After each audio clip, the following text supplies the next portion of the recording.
You have said on social media about the FBI raid this week in Mar-a-Lago. You are not a fan.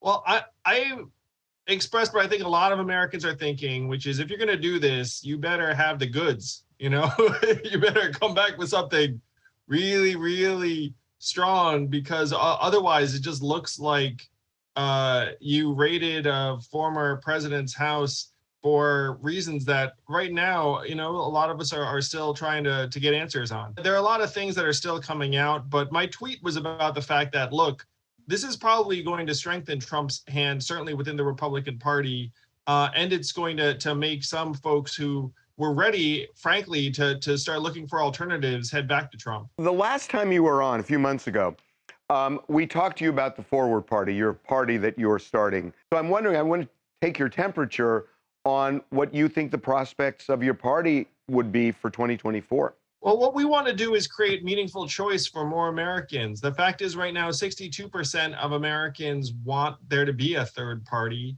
88% think we're on the wrong track. 50% classify as independents. I bet most of the people watching this are kind of fed up with the two-party system, but you keep being told, well, you're stuck. You don't have an alternative. And we think that's un-American. We think, of course, we have alternatives. If it is a Trump-Biden rematch in 2024, 58% of Americans don't like either of those choices.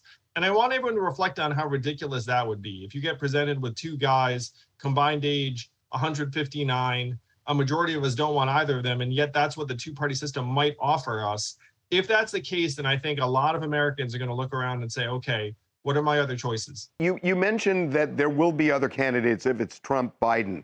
Can you give us a name or two? Oh my gosh. Oh, come on. That's our job to ask. We had to ask that. No one's going to tell me anything if I come to you and spill it on TMZ. But I will say that there are some folks that are very familiar to the American people that people would be excited about.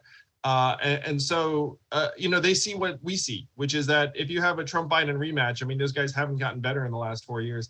And they think that Americans would be very ready for some kind of other alternative.